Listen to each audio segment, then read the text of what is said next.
Hey guys, welcome back to a new episode of Techlithical. I hope you all are doing great.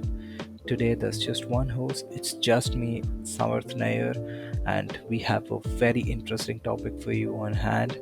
It's how to reach out to people, how to prepare your resume, how to find opportunities wherein you are the person who's starting the conversation, and how to figure out on ways to land an off-campus placement wherein you are the initiator of the conversation.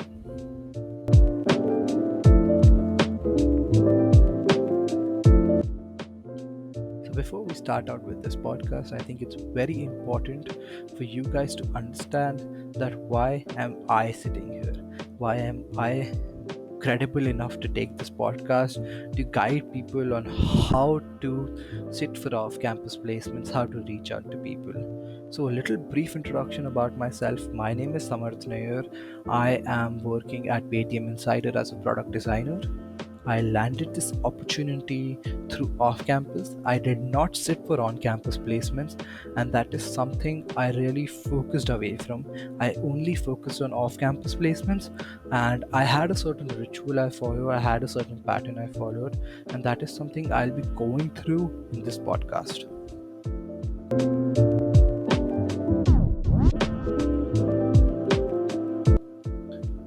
So, this paves our way into the next section, which is understanding how off campus placements is different from on campus placements. And this is something we've talked a lot about on Techlithical. So, if you want to understand about this in details, I would suggest you go back to a previous episode in which we have talked about off campus placements and on campus placements in much more detail and differentiated between them. But here I would just bring out an analogy that in on campus placements, it's like a marathon. You have a lot of people around you, and you all are going for the similar end goal. So you have a lot of support around you, see a lot of people around you who are doing the similar things. But an off campus placement is kind of like going on a run yourself. You do have a defined goal, a much better defined goal, and it's just you doing it. You might have motivation around you, you might have people cheering at you over call or something like that, but it's at the end it's just you and it's your hard work, and you do not have people to look around to that they are also doing the similar thing. So in terms of off campus and on campus is more about doing it as a group. You see a lot of people around you doing the similar thing, and in off campus you are yourself, so you have to be more vigilant and you have to be more constructive on yourself. If something is not working out, fix it. You have to be more strong on yourself.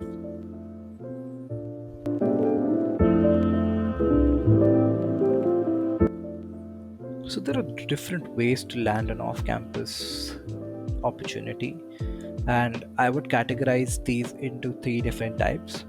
The first one could be contacts and how to leverage the best out of them without exploiting relations. I mean, you need to ask people to help you out because that's what contacts do, but you do not have to exploit them because at the end they are certain contacts for a reason and you know them for a reason. And that is something I'll be going into detail in the future of this podcast. The second way is probably looking at job portals and profile building. So a quick mention to about this is in our podcast, which is done by Ayush Priya on how to build your profile, and I think that podcast would help you get a better understanding on how to build a profile in more detail. The third point would be reaching out to people and making sure you don't seem desperate. So this is also something we have to focus on in the later of the podcast, but you have to make sure that you do not seem desperate. With that, what I mean is there are a lot of people who are doing the similar thing that you are doing as well.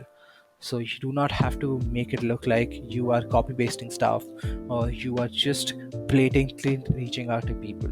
You have to make it feel genuine, and that is how it works out as well. So without further ado, let's get in more nitty gritty details of this podcast.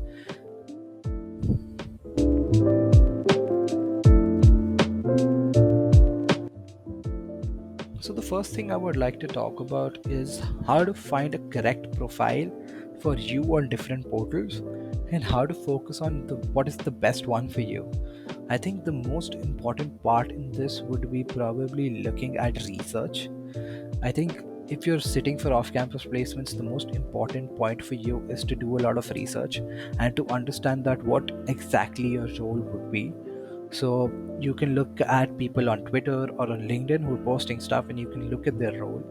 You can reach out to them and you can understand that how their role is focused onto a certain thing, and with that you can figure out that what role you want to get into. Once you figure that out, then you need to go to different job portals and look at the job descriptions over there. Filter out the ones which are in your experience or in your list of companies, and then read their job descriptions. Read out that what all is required. Are you missing out on something? Then figure out that if you're missing out on something, how you can learn that. And that would help you build yourself better for those job descriptions as well. And when you reach out to people, that would help you out a lot.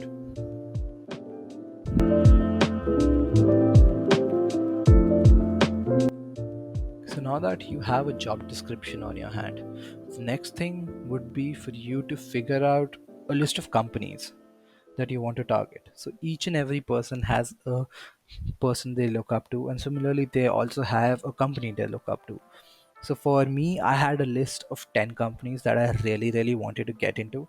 I wanted to get into the product side of things and understand how things are done for people who are using it on the customer side. So I wanted to get into that.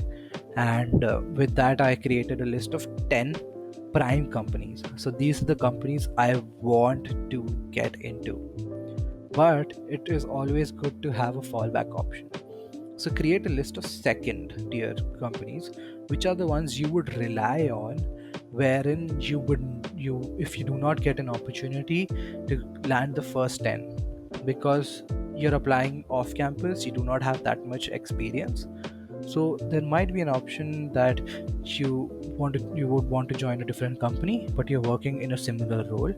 So have a list of around 20 companies like that, one as top 10 as top tier and 10 as the second tier, in which could help you out in figuring out that what you want to focus more on. You have to focus on the top 10 ones, but always be ready for the bottom 10 ones as well. And that is where you have to figure out that which company works for you better, and does your job description fit into that company as well.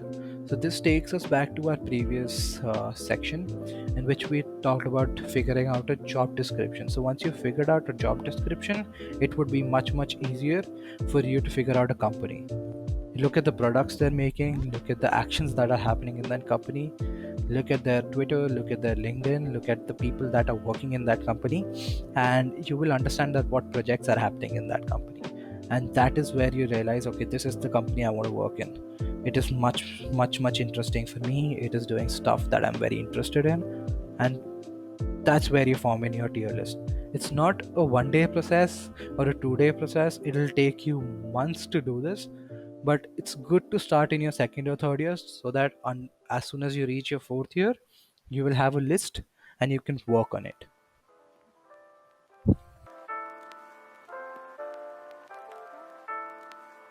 So now that you have your list of companies that you want to reach out to, and you have your tier 1 and tier 2, I mean, it's up to you if you want to create tiers, but you can always have your own list of companies. You can always have your own number of companies.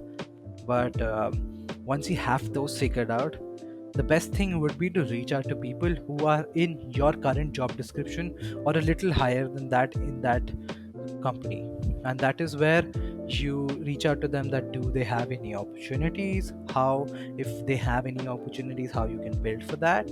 And don't get disheartened if they do not reach back to you or they do not reply to you, but take it as feedback from them. Even if they reply in a negative fashion that sorry, we do not have opportunities, just drop them a very simple message that thank you for giving us me your time, I really appreciate it, and ask them for a feedback on your profile. Ask them on inputs on how you can build into their profile. Just pitch to them that they are your role models, and you want to reach their position, and how do you reach that position. And you'll be very very surprised on how many people really want to help you. Even a small message like add this to your resume, or change this in your resume, or work on this, from just 10 different places, and you have 10 different types of inputs, and you can soak all of that in and build better on it. So personally on my side, let's bring in a story just to add a fun factor here. I reached out to a lot of people. So Flipkart was one of the companies that was on my list I wanted to get into, and I reached out to a person at Flipkart, and they replied to me saying that they do not have opportunities, and and they wanted to me to look at opportunities which are much lower in tier. And they told me that my resume is not that good enough at the moment for the job description that I'm applying for. So I conveniently asked them that how can I improve my resume so that I fit for the job description. And they gave me a few tips which I incorporated, and I kid you not, I landed my internship because the recruiters saw the same thing in my resume and went on like, okay, this is something that helps us in this job description, and this is something that will help us in your role. So yes, it's a yes from us. So yes, take in any inputs you get. Do not take anything in the negative sense. There will be a lot of inputs. There's some you would want to incorporate, but there would be some that you do not want to incorporate. But if you get a lot of feedback on a similar topic, do incorporate it, because you're reaching out to people who are working in a certain field and they've been working in a certain position for years, and they would know better than you at that moment. And maybe you would learn that once you get into the job opportunity as well. So take anything that you get from people in a positive sense and build upon it.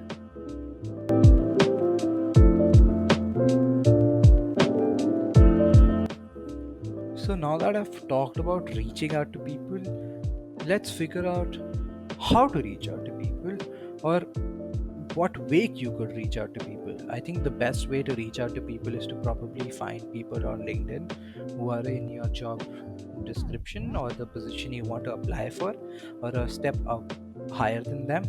And do not send in your resume or CV directly.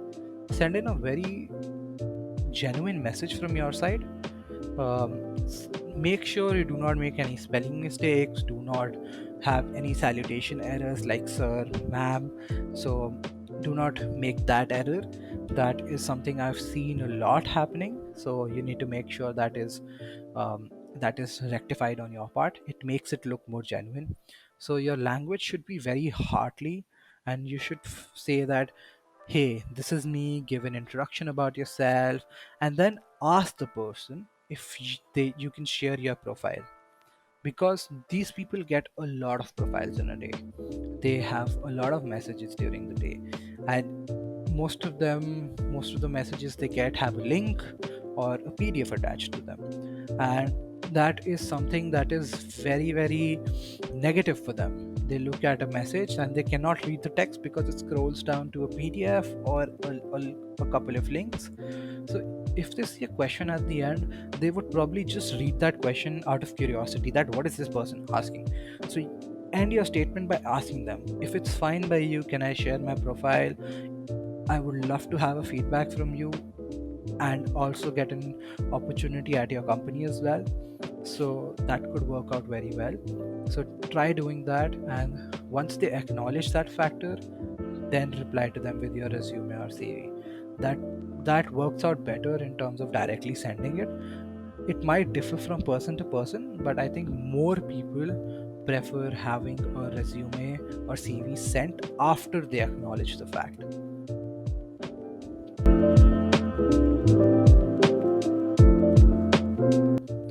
So these are certain things you can do when reaching out to people or figuring out how to apply on job portals, wherein another way of landing an opportunity would be how to leverage your contacts, how to talk to your contacts, and how to build those contacts. So let's take it step by step. How would you build a contact? So You can join any community around you, you can attend sessions around you, you can go to events around you, you can be a part of a community online as well. Even if you create issues or respond to issues online on GitHub, or talk to people on Spectrum chat, or talk to people on Reddit, you will find a lot of people. You can talk to people on Twitter or LinkedIn, you can start interacting with people, and that is how you make contacts. So once they have your image and your name in their head, they would probably reply to you, right? This increases your chance of converting a person that you're messaging into a person that replies to you as well. So once those contacts are built, these contacts can obviously be people you know around you as well. It could be your seniors in your university. It could be your father's friends. I mean, if your father or mother someday ask you that, I should introduce you to this guy and he can help you out in the future, never say no to that. Always go out to them and talk to them. There's no harm in talking to a person for 15-20 minutes. You would have that contact for the future, and once you have these contacts, you can briefly go through their LinkedIn once you're applying for opportunities, and you can figure out, okay, this person is working at this company and I have been introduced to this person. This person knows me, and this person is in a position that he could help me out. So just conveniently reach out to them that, hey, I'm currently looking for opportunities, and it would be great if you could help me out in your company. Do not tell them that you need an opportunity at their company and you really really want it. Just tell them it would be great if they can help you out, and then conveniently again ask them, I do not want to force this upon you, can I send in my resume and can you forward it as well? That would help you out in terms of bridging a gap of not exploiting relations. Always ask them, and before asking them they would obviously tell you, okay, I cannot help you in this certain role, I am from a different field, and stuff like that. That would kind of pave your way into either converting it or not converting it. So when you're contacting people that you know, take it very very step by step and take it very slowly, and then you will understand that, okay, now they want the resume, now they can help me, and they will also understand you better and have a better connection with you.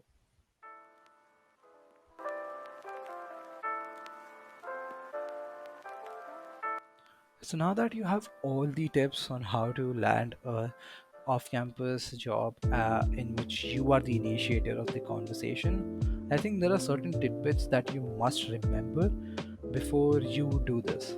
So I have like 3 to 4 points that I want to push on. The first one being, do not get disheartened when you do not get a response. As I said before in this podcast, there are around hundreds of messages that these HR people or heads of certain departments in a domain get on a daily basis. They cannot reply to everybody. So if you text like 20 people and only 2 people reply out of them, do not get disheartened. You just have to keep doing it. And remember, do not push yourself to send 15 to 20 people a message a day. Keep it very, very genuine. Type it out every time. Reach out to 5 to 6 people a day. And let's say what I would do is probably figure out a company a day, figure out 5 to 6 people from that company, or figure out 2 companies and figure out 2 to 3 people in both the companies, and then send in messages to them. Type it out, do not copy paste. Make sure you run it through Grammarly, make sure you do not have any errors in it. Always ask for the before sending a resume, and do not rush it.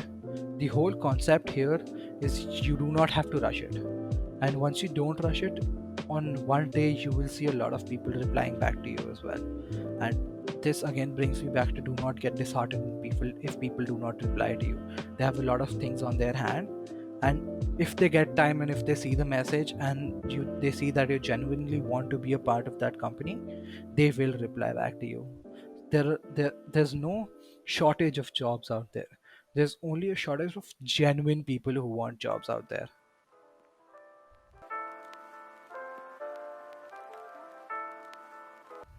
So another tidbit I want to focus on is you can focus on getting internships for 6 months or 2 months, because that thing, that is a very good part to success as well. So what usually people do is they do not look for internship, they only look for full-time opportunities because the pay would be higher, they would have a better position at the company. But if you get an internship at a company that is in your tier list, or any big company in the world, they would probably hire you as an intern because they want to convert you as a person in that company. So I personally know many companies who just take interns because they know previous hand that they have to convert this person, and those people are told beforehand as well. And so do not be afraid of applying for internships. Keep your options open. Obviously you can look for something like internship plus a full-time offer, but it's never a bad idea to land an internship as well, because if you land a 6 months internship, you have 6 months to impress the person with your energy, with your passion, and with your talent, instead of having just 15 days to convert that internship or to a PPO over LinkedIn messages. So I think, yeah, you have a better success rate if it's over 6 months than rather 15 days. So do not be afraid of landing internships. I personally went on to an internship and then went on to a full-time role. That is how it worked out for me, and it worked out very well for me. I'm very happy with it. So do not shy away from it. Look into it.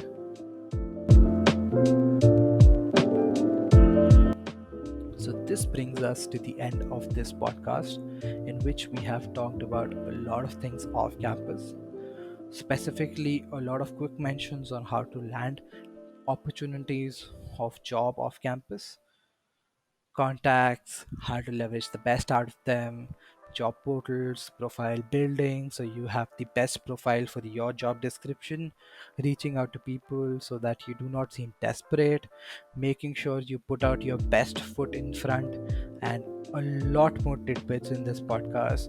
So if you feel someone can get the best out of this podcast and by listening to it and learn about off-campus placements, feel free to share this.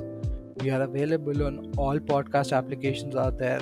Just search for Techlitical and you'll find a lot of episodes from us on off-campus placement, on-campus placements, technical talks, and everything that is about Techlitical.